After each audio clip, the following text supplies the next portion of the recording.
Okie dokie. Where are we at tonight?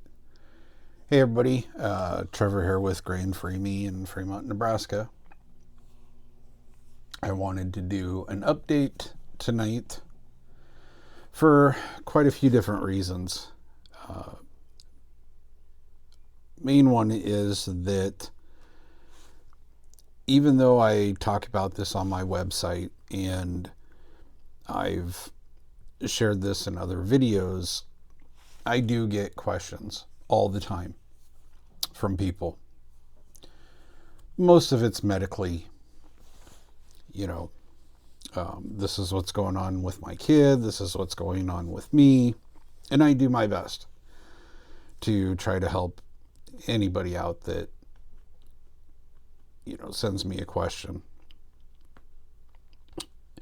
Getting into working with a couple of local people as recipe testers.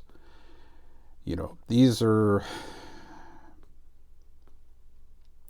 people that I'm really hoping that I can nail down the process for starting local chapters, basically. The guild, the community, everything that I talk about on my website. So it was just easier, I guess, for me to do a video on it instead of emailing people. And this goes back years. I mean, all of the support groups that I was part of going through my, 3.5 years of diagnosis and doctors and specialists and a million different tests. I took all that experience, put it into the medical library on the website, hoping that people would not have to go down that route. So that's where we're kind of jumping in tonight. And I've got a little bit of a teaser. So please stick around to the end. And if you can, like, subscribe, share. We're sitting at, I think, 17 subscribers right now. And it would be great, if we could get up to that point that YouTube took notice and started getting the information out, which I understand. I don't have a lot of the recipes up. I'm still working on most of them. But 6 months from now, we could really start making a difference in the world for so many people. And some of that's going to get answered here tonight. So the first question, and I'm sorry, I'm doing this with a script tonight. I can't do this any other way. So the first question that I get asked a lot is, why grain-free instead of gluten-free? This one is really complex, and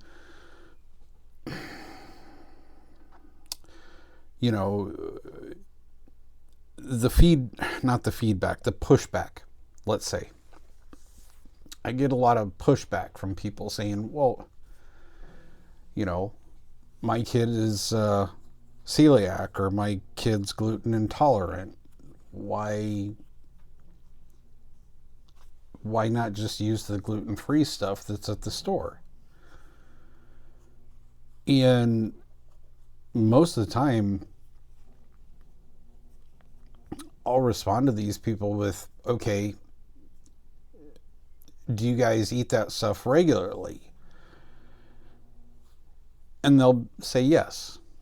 And then at the same time, they'll complain that their, kid or relative is now pre-diabetic after eating that gluten-free diet for 6 months. And they're And again, I explain all of this on the medical library on my website, that none of that food is technically safe, even for a healthy person. And there's research out there that shows, it's so high in carbs, it's so high in sugar, that if you're a healthy person, you're probably going to end up with prediabetes and non-alcoholic fatty liver disease in 6 months of eating this stuff on a regular daily basis. So the whole point of going grain-free is that there are so many other triggers, okay? Celiac is one thing that doctors swear is just wheat, barley, and rye. But when you go read the research, it actually goes into so much more. The actual published research. A lot of people, and it's not like gluten-free oats, for example, that everybody swears is celiac safe. And I can't think of the technical term off the top of my head. It's non-responsive celiac or something along those lines. But there's just so much junk. Rice flour, especially, tapioca starch. I use potato starch in very limited quantities in some of my recipes, because that one is the only one that I have found safe for me. Not everybody is like that.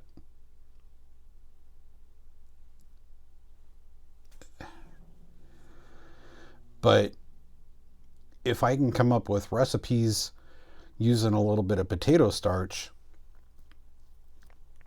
versus the reactions that people have to cornstarch, modified food starch, tapioca starch, that's kind of my,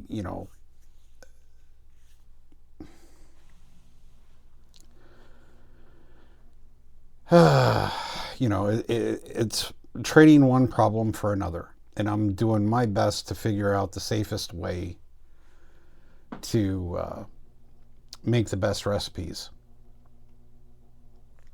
And in my experience, in my research, something like potato starch is a lot lower of trigger to people than those other options.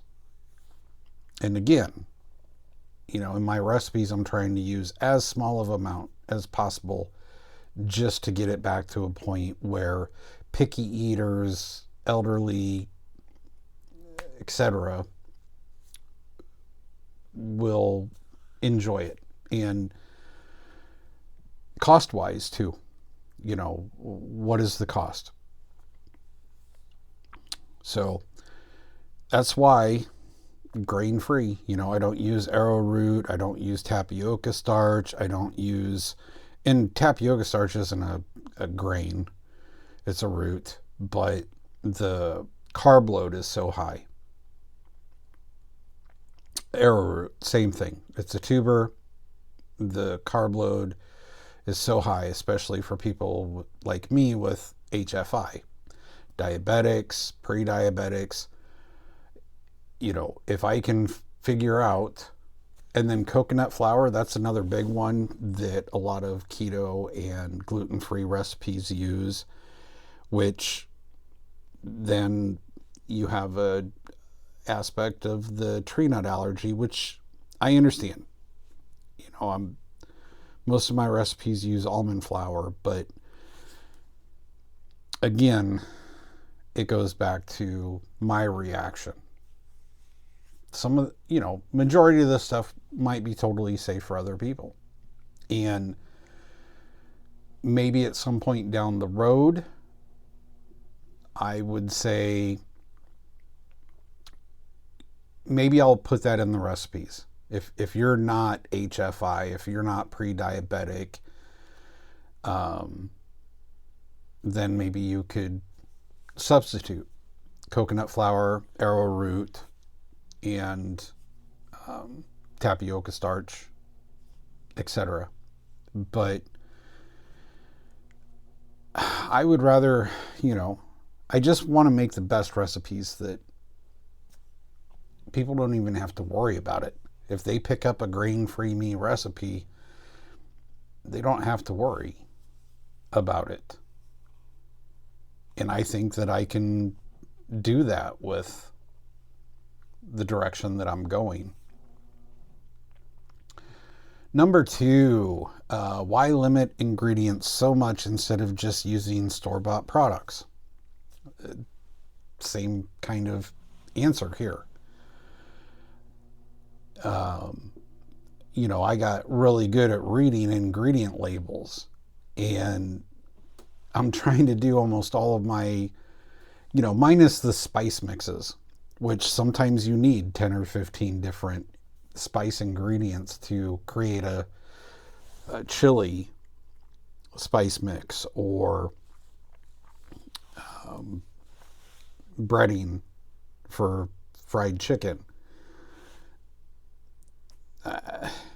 Pick up a taco mix today or a chili mix. It's 15 to 20 different ingredients. Most of them you can't pronounce. And if you go look them up, there's really no research on it. It's just filler when you could spend half the price, make it yourself at home, and know that it's just natural ingredients.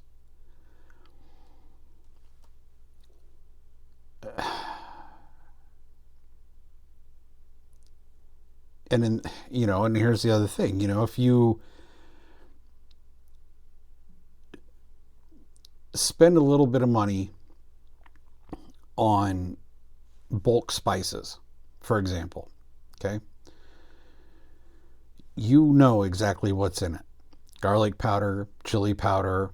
Yeah, they might not be labeled gluten-free, but most of those spices aren't processed in places where grains, in my experience and research, are being processed, unless they are a blend. So buy the bulk ingredients, make it yourself at home, save a ton of money, and have a little bit better understanding and comfort that what you're doing at home is going to benefit you in the long run. Might be a couple dollars more up front, but in the long term. So yeah, that's why the ingredient list is so strict. I'm not trying to be difficult. I'm trying to help people out here with this and root out some of those things that they wouldn't think would harm them. Okay, question number 3. Why does it take so long to develop and test recipes? You want the short version or the long version? Because the short version is because both of my hips are shot and I have CFS, which is myalgic encephalomyelitis, chronic fatigue syndrome, which is very similar to long COVID. My body does not produce energy the way that a normal person would. So on my good days, I might have 3,500 steps. On my bad days, I might not be able to eat anything because I don't have the strength in my hands to put something in my mouth.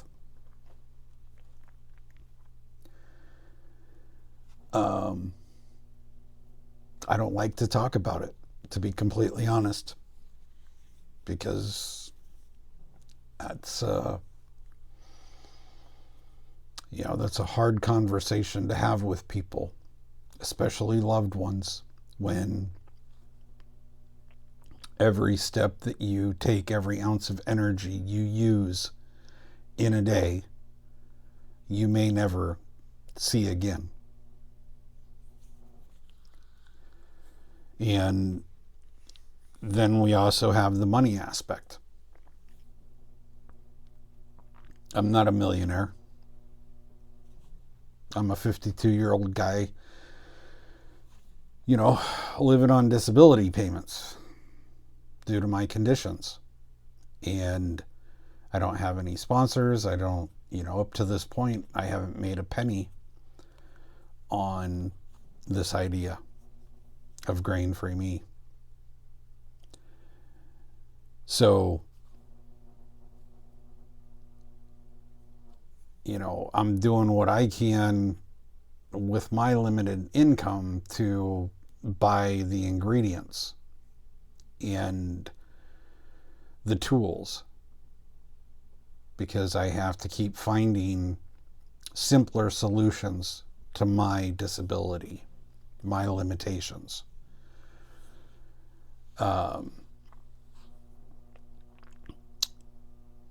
Another reason why it takes so much time is that even with all my experience, I can get started with a pretty close recipe. I'm not doing this just for myself, though. I have talked to so many people with autistic kids and picky eaters that I have to figure out ways to A, make it easy for someone like me to make that. And B, I have to figure out ways to dial in the spices, the seasoning, the process. Is it going to be baked in an oven? Is it going to be air fryable? Does it freeze? Does it reheat okay? All of that are these ingredients that you can find easily. Can you get them through Amazon? Can you pick them up at your local grocery store? What's the best tool to do it with? A hand whisk, a stand mixer, a food processor? What if you're trying to cook for 5 people instead of 1? I take all of that into consideration along with the allergens.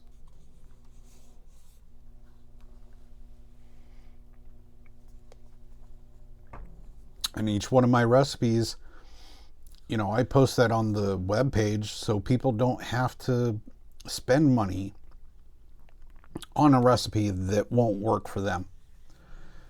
If it's got almond flour, it's going to have a tree nut warning. If it's got any kind of dairy, it's going to have, lactose intolerant and dairy allergies.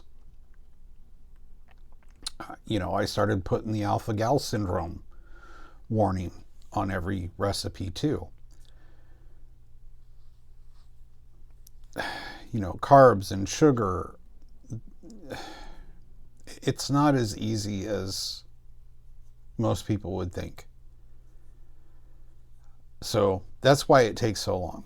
And once I do get a decent recipe, I usually, in the past, have been taking it around to my mom and a couple other friends, my son, for them to try. And if they like it, then I'll usually put it up on the website. And now, if I can get a couple of recipe testers to work with me here locally, that'll be great, because they can do the recipe, bring it over to me, I can taste it and say, no, not quite there yet. Try this. They can go back, test it. They can give it to their family and friends to test. And once I, feel like, okay, we can't really do any better than this, then I will spend 2 weeks trying it and see if I have any physical reactions. And if I have any physical reactions to it, it's going back to the drawing board. That's why it takes so long to do a recipe. And again, what's the best tools, what's the best ingredients, etc. I try to do 3 different versions for each recipe. For, if you're in a crash day and you can't do anything other than pull something out of the freezer, that's part of all the recipes that go into it too. All right, that one was long. Sorry. Question 4, why not just hire a professional test chef? 52-year-old disabled guy. Not a millionaire. Not a big, huge food corporation. I don't know why this one, I get asked this one a lot. And that's really, A, because of the cost of what that would take. B, where am I going to find a disabled professional chef with celiacs, HFI, avascular necrosis of both of his hips, CFS?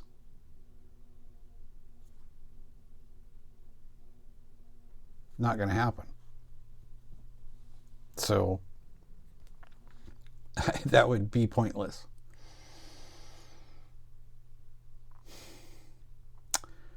Question number 5. Why not hire support staff for the website, videos, photography, etc.? Again, kind of the same answer as before. 52-year-old disabled dude that is not a millionaire. I would love to find, and I've talked about it in other videos, finding an apprentice that understands, could be another disabled person. I would love that. And I've talked about that in many videos. A lot of what I do building this has been done in a recliner because I didn't have the strength to walk around that day.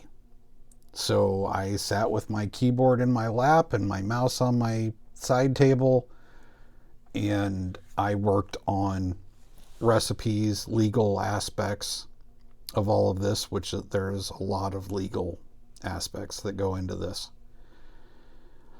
All of the research. And that is something that I've tried really hard to encourage other disabled people, especially the younger generation, because that's where, I need to pass on the reins to the younger generation.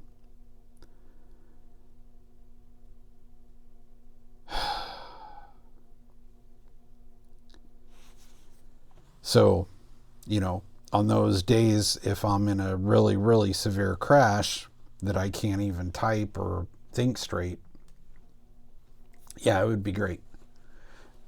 But I can't afford to pay somebody $30, $40 an hour to work from home. Maybe someday. Maybe someday. Question number 6.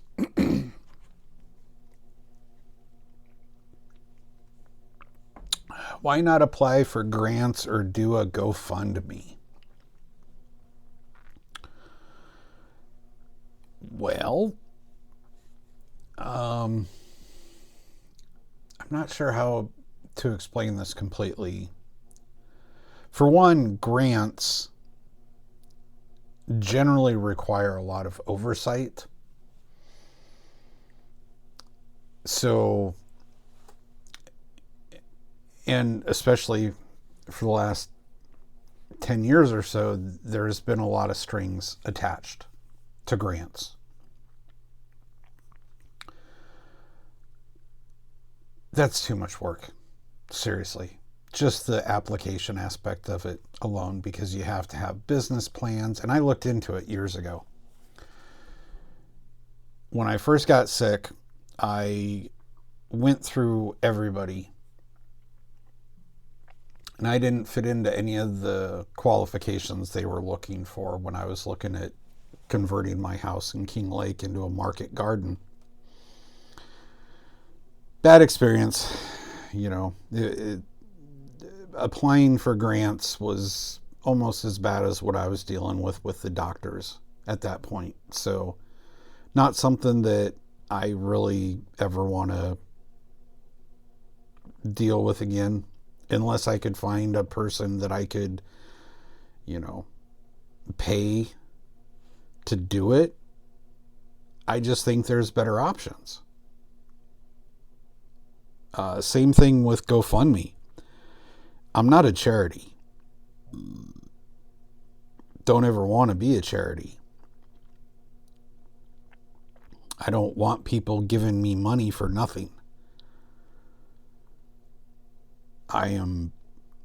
Go read the guild and the community page on my website. And I've, posted videos about it. 1,000 small home businesses versus one corporation. If people want to be charitable, then they can go buy a recipe off the website. PayPal will take a certain percentage of that. But that's better than places like GoFundMe that take a huge chunk. I think like super chats on YouTube, I think they're, 30 to 40% or something ridiculous like that. No, go spend $13 on a chaffle maker. Go spend $5 on my bread and bud chaffle recipe.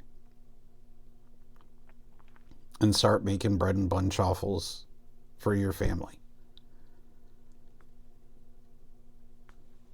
That's the best thing anybody could do. Would I like to be a millionaire? Sure. But what am I going to do with the money? With my limited steps, it's not like I can travel the world.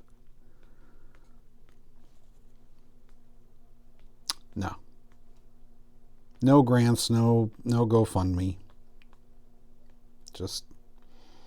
I would rather see, like I said,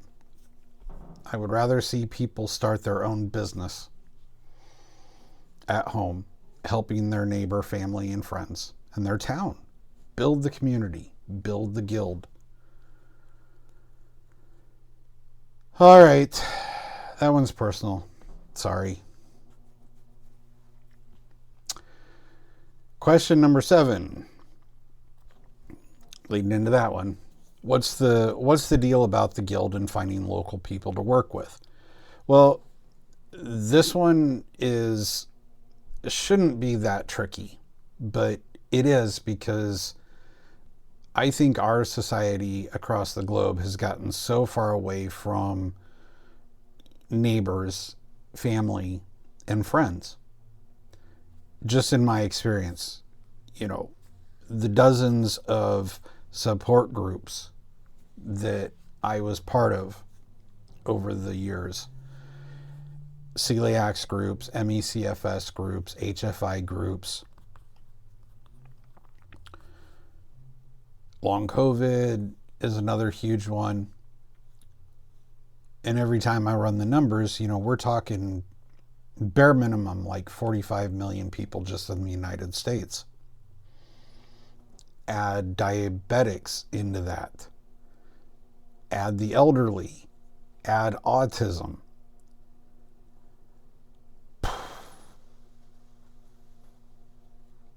Huge. So where the guild idea is different, go to the community page on my website, compare that to a Facebook group like celiac support group or CFS support group, where people are just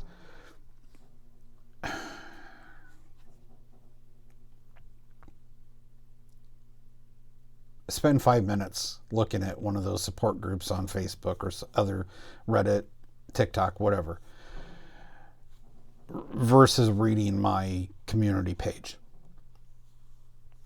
You'll understand pretty quick the difference. So, like I said, it's in bringing in the new recipe testers really hit home because of the fact that if I can find 3 or 4 people to work with in Fremont, I've got all the tools. I've got all the spices. I've got all the ingredients. I don't have the energy. What if you're a parent with an autistic kid and all they like is chicken nuggets? Well, I'm trying to build those kind of recipes. But it would be great to have the feedback and people to work with that I could hand them a recipe. They could try it, come back to me and say, no, the texture on that one was, my kid didn't like it. My elderly parent didn't like it. Okay, great. Let's work on that then. What can we do to change it up that they would like? Do we need to do more of a batter base instead of a pork rind base? Was it something in the texture of the meat? Do we need to blitz it? Do we need to grind it in a meat grinder? What was it that was off? It's pretty easy for me, if I wanted to, using regular ingredients, wheat flour, I could replicate a chicken McNugget in 2 seconds. Seed oils and wheat flour, cornstarch, tapioca starch, whatever. I could replicate a chicken McNugget in 5 minutes, just off the top of my head. But look at the ingredient list on a chicken McNugget. So the other thing about the guild here too is being able to find a couple people in your area that can share tools and equipment. I didn't have a life outside of being sick. So for me, a $300 stand mixer was a necessity. But I don't use it every day. So, the $300 food processor that I need to grind up pork rind flour and to grind up my big batches of chicken for stuff like chicken nuggets and chicken patties. Having the cheese shredding attachment for my KitchenAid. That's another $40-50 there. My chaffle makers, the Tor waffle cone presses, all of the stuff that I had to buy to create these recipes that made my life easier, that gave me something to eat. Not everybody has to do that. If you can find 2 or 3 people in your area, the whole point of the guild is to pool resources. Maybe your neighbor doesn't have the strength to hand shred cheese. So, but maybe they have a killer chicken stock recipe. It's about bringing people together. I don't know how else to say that. But, I was talking to a potential recipe tester today that being I don't use all this equipment every day, the 2 of them could get together, crank out a batch of shredded cheese vacuum seal them, and throw them in the deep freeze. And if that means going in together and getting a good hand crank grater or the attachment for a KitchenAid mixer, that is the point of the guild.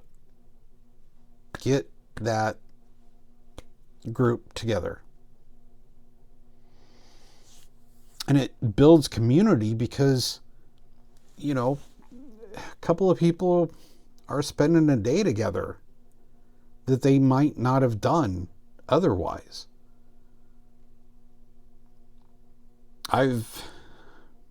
What's it going on now? Let's see, I crashed after the flood in 2019. And it's October of 2019. And now it's June of 2026. So almost 7 full years. And I stopped eating any kind of boxed food, canned food, etc. What was that? Would have been April of 2020, I think. So 6 years that I've been cooking on my own. And I haven't had a single person cook anything for me in that time. That's a lot of meals that I've cooked, especially if you consider the fact that, I've been testing all the recipes on top of it. But it's important. The community, the guild is so important. And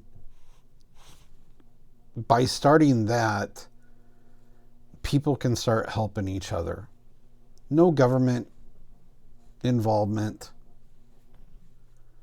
If you want to take that one step further, you could become a personal chef, which in most of my research, every place is different. But if you are just cooking for somebody else as a personal chef, not a caterer, not a cottage food producer, not selling to the public, okay? Personal chef is like one-on-one thing.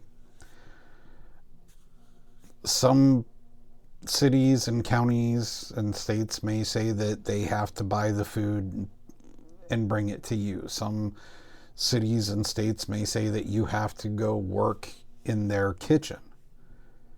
Well, for disabled people, me personally, I can't just go next door and cook in somebody else's kitchen, especially with my recipes.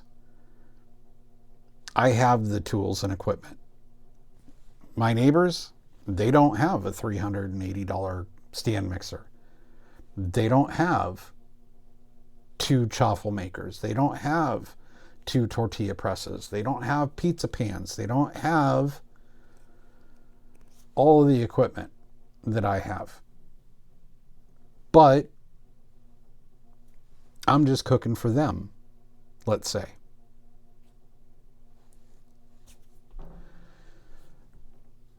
Legally, I can't encourage anybody to do anything that I say. Check with your local health department. And I hate to say this, but you're going to deal with a lot of people that in the county and city health departments that don't want to see anybody help other people. But again, legally, in my research, technically there's nothing anybody could say.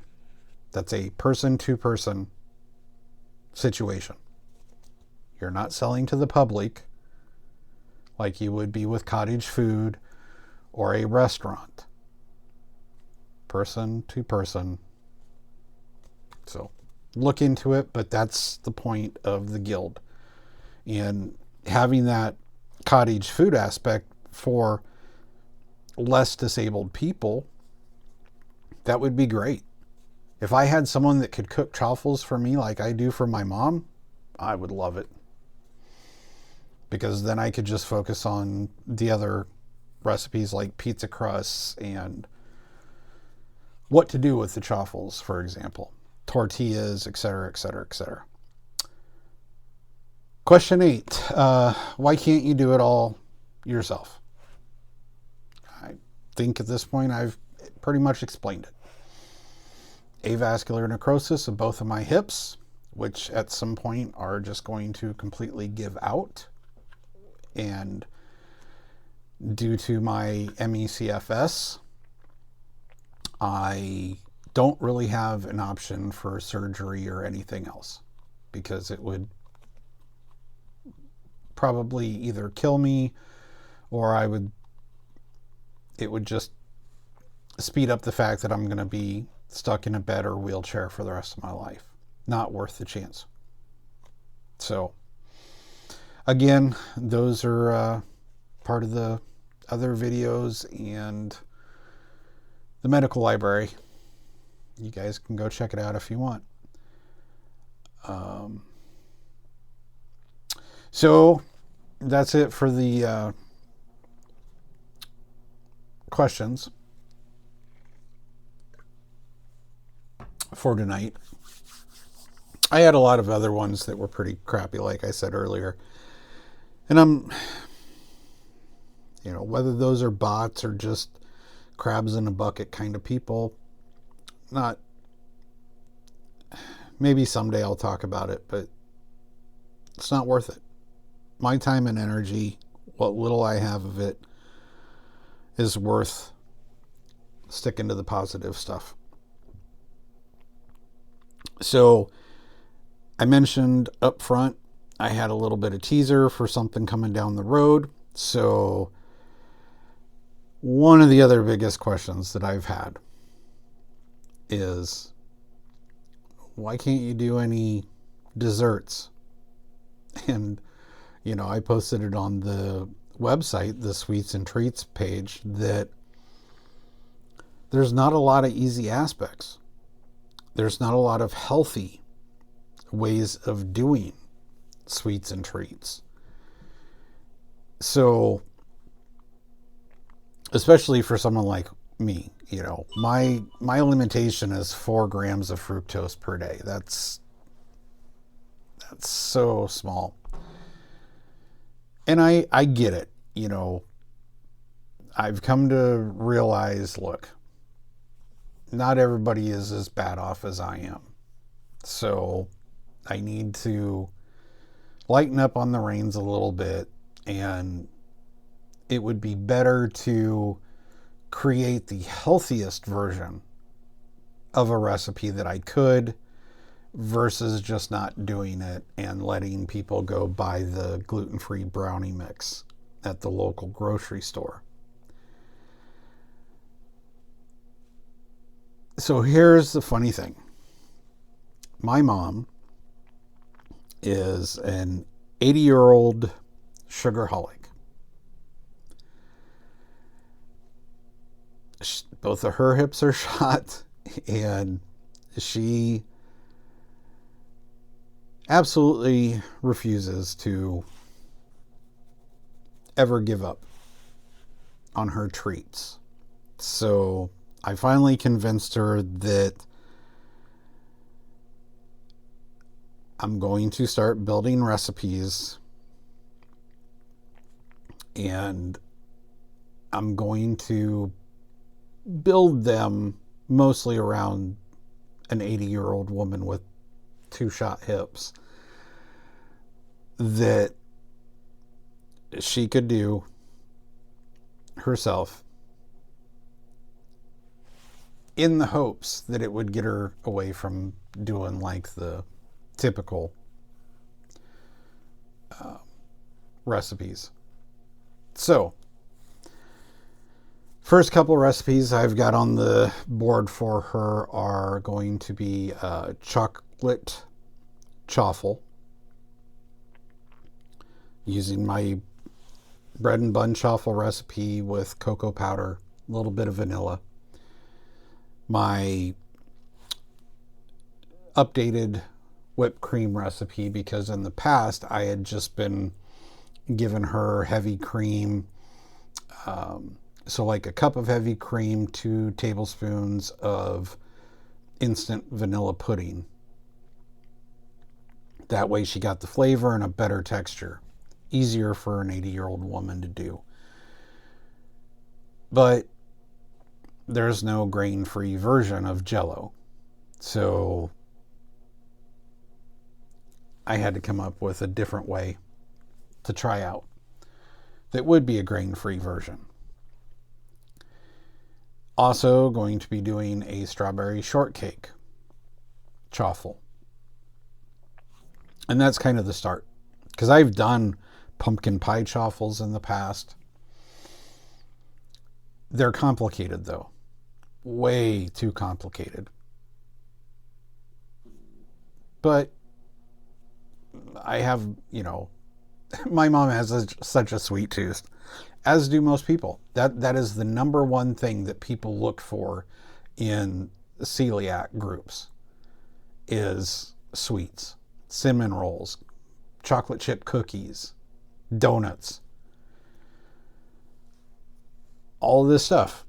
I truly believe I can figure out a way to at least get close enough that people could live with it, let's say.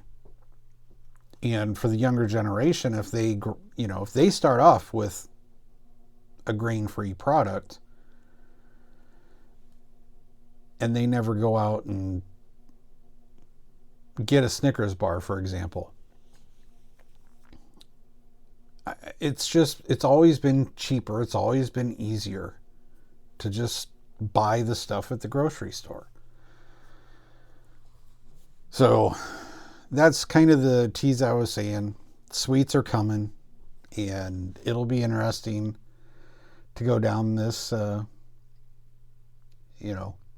down this route. And my mom is such a picky eater. I don't know.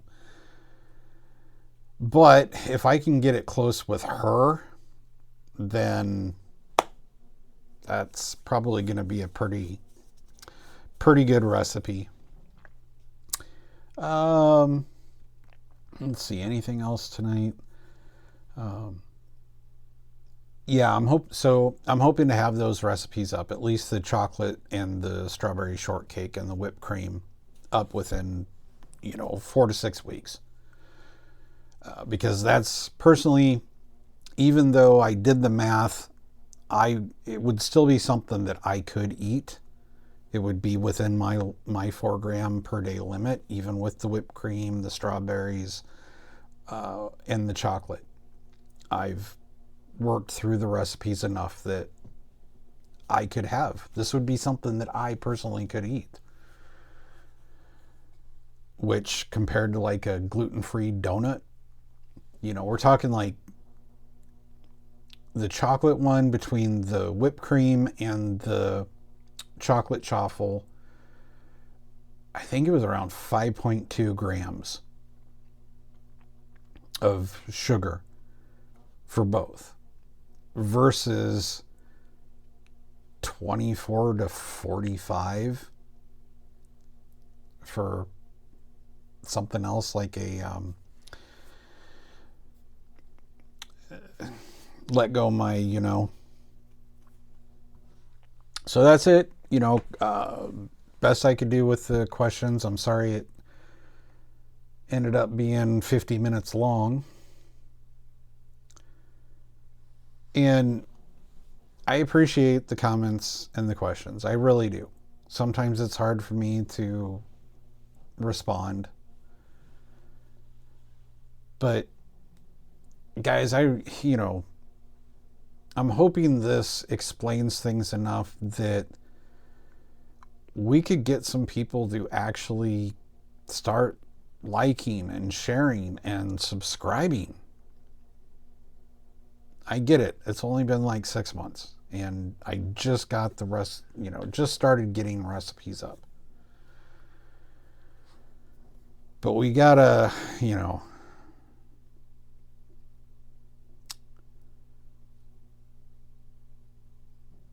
yeah, I hate asking for help, but we got to get that subscriber count up. We've got to get the word out there a little bit more. I think that's about it for tonight. Can't believe I actually went 50 minutes, but thank you to everybody that stuck around for the whole thing. If you thank you even more to those that paused it, rested, came back, and because that's what I have to do. I understand that feeling. Hopefully have another update here next week sometime. Appreciate any of you guys that check in, ask questions, comments, etc. I really do appreciate it. And it's only going to get bigger and better from here, so stick around. Until next time, hope y'all are doing well. Stay safe. Signing out from Grain Free Me in Fremont, Nebraska. Good night.